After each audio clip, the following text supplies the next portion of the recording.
ازيكم يا حلوين؟ عاملين ايه؟ يا رب كلكم تكونوا بخير. النهارده يا بنات هنتكلم عن انواع التخطيط، علشان اللي لسه عنده لخبطه ومش فاهم ايه الفرق بين كل نوع والتاني. فالنهارده بقى هنوضح كل الاختلافات.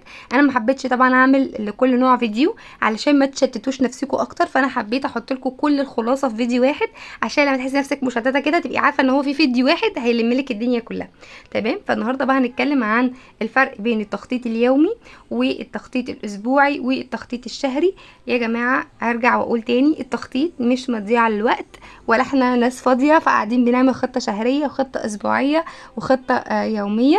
لا، التخطيط ما بياخدش فعلا حرفيا منك وقت كبير. هو ممكن التخطيط الشهري اللي بتقعدي كده قاعده مع نفسك اول الشهر، بتشوفي كده دنيتك ايه والتزاماتك ايه وميزانيتك ايه واهدافك الشهريه ايه وهتعملي ايه مع هي بتبقى قاعده كده ساعتين مثلا في يوم. هي دي بس اللي بتاخد منك وقت، لكن بعد كده الاهداف الاسبوعيه واليوميه ما بتاخدش منك وقت خالص. طيب، التخطيط الشهري هو التخطيط اللي بنعمله مع بعض كل اول شهر.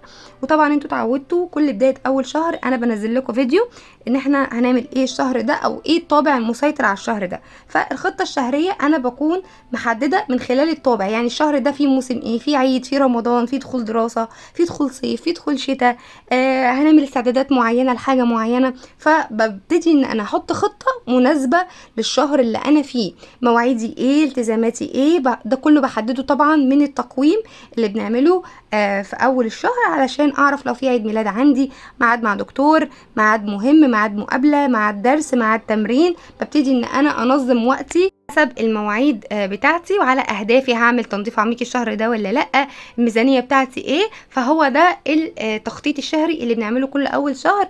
انا بشوف كده الشهر ده انا محتاجه انجز فيه ايه. طيب، التخطيط الاسبوعي ده احنا بنعمله يا بنات مره كل اسبوع، يا اما يوم خميس يا اما يوم جمعه، على حسب شوفي انت حابه تعمليه امتى. انا بحب اعمله الجمعه، علشان بيكون ده اليوم الاجازه متعارف عليه يعني عند الناس كلها، ويبقى السبت عندي هو بدايه الاسبوع. او ممكن لو انت الاسبوع عندك بيبدا من يوم الاحد، فبراحتك شوفي انت بتعملي ايه. طب انا بعمل ايه في التخطيط الاسبوعي ده؟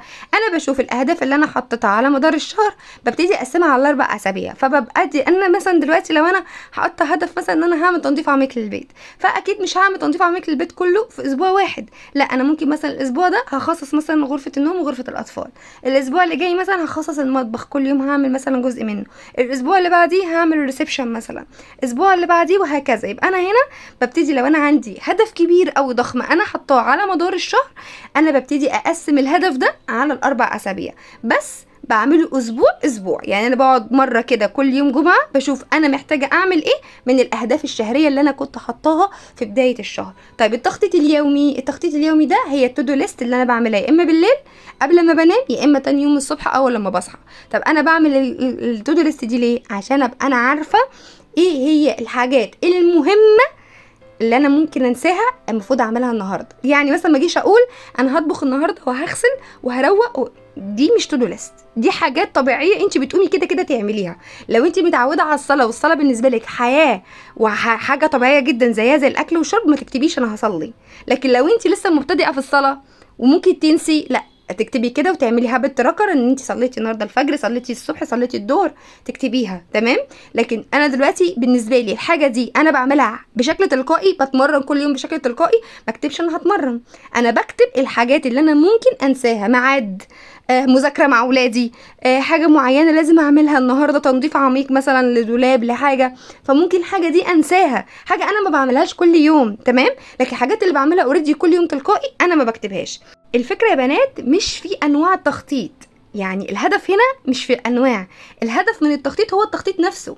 تمام. التخطيط يا بنات وسيله مش غايه. ايه الهدف اصلا من التخطيط؟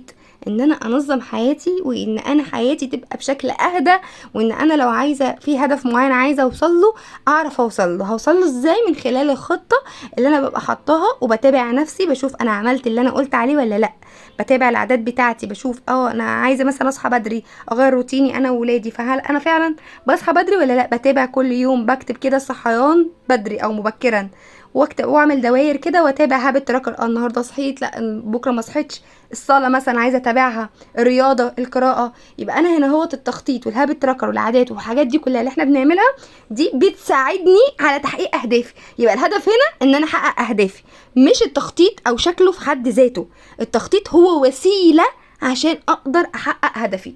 طيب انا ممكن اخطط لشهر كامل في ورقه واحده، ودي يا بنات انا قلتها من اول فيديو تقريبا انا عملته او تاني فيديو انا عملته على القناه، ان مش مهم الاداه اللي انا بستخدمها. يعني مش لازم اروح اجيب بوليت جورنال مثلا ب200,000 ولا دفتر ب15,000 علشان ابقى شبه البلوجر الفلانيه ولا العلانيه، لان الهدف مش في الاداه، هي دي وسيله بالنسبه لي. انا ممكن اخطط شهر كامل في ورقه واحده.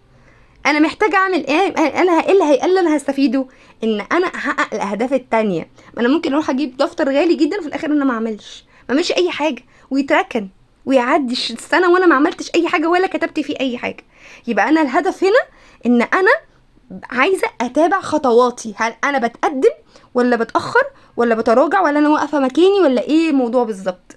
تمام. فالفكره هنا يا بنات ان انا بحاول على قد ما اقدر اتابع الخطوات بتاعتي، سواء من خلال التخطيط اليومي او الاسبوعي او الشهري، عشان دي حاجه بتحفزني ان انا احقق الاهداف بتاعتي واوصل للحاجه اللي انا نفسي فيها. وبس كده. يا رب بقى الفيديو يكون فادك وعجبك، ولو عجبك بقى ما تنسيش تعملي لايك وكومنت حلو عشان بيشجعني، وما تنسيش طبعا ادومها وان قل. يلا باي.